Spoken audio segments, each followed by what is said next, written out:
Police মহানির্দেশক নিয়োগের ক্ষেত্রে supreme কোর্টের নির্দেশ অনুসরণ করছে ত্রিপুরা সরকার। এই মর্মে দেশের সর্বোচ্চ আদালতে হলফনামা দাখিল করেছে রাজ্য সরকার। গত 7 মার্চ থেকে পুলিশ মহানির্দেশক নিয়োগের প্রক্রিয়া শুরু হয়েছে বলেও হলফনামায় সর্বোচ্চ আদালতকে জানিয়েছে রাজ্য সরকার।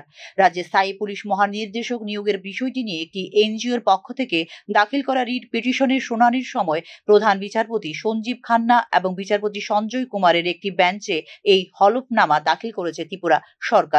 পুলিশ মহানির্দেশক নিয়োগে পুলিশ সংস্কার সম্পর্কিত সুপ্রিম কোর্টের 2006 সালের আদেশ অনুসরণ না করার অভিযোগ জানিয়ে সর্বোচ্চ আদালতে রিট পিটিশন দাখিল করা হয় রাজ্য সরকারের বিরুদ্ধে। আইন শৃঙ্খলা সংক্রান্ত তদন্তের পাশাপাশি পুলিশ মহানির্দেশক নিয়োগের আগে সরকারকে ইউনিয়ন পাবলিক সার্ভিস কমিশনের সাথেও আলোচনা করতে হবে বলে 2006 সালে প্রকাশ সিং মামলায় নির্দেশ দিয়েছিল দেশের সর্বোচ্চ আদালত। পুলিশ মহানির্দেশক চয়ন বর্তমান ডিজিপির অবসর গ্রহণের আগে করা উচিত এবং এটি জ্যেষ্ঠতা, অভিজ্ঞতা এবং যোগ্যতার ভিত্তিতে করতে হবে বলে রায়ে জানিয়েছিল দেশের সর্বোচ্চ আদালত। অ্যাডহক পুলিশ মহানির্দেশক নিয়োগের পরিবর্তে রাজ্যগুলিকে পূর্ণকালীন ডিজিপি নিয়োগ করতে হবে বলেও নির্দেশ দিয়েছিল দেশের সর্বোচ্চ আদালত।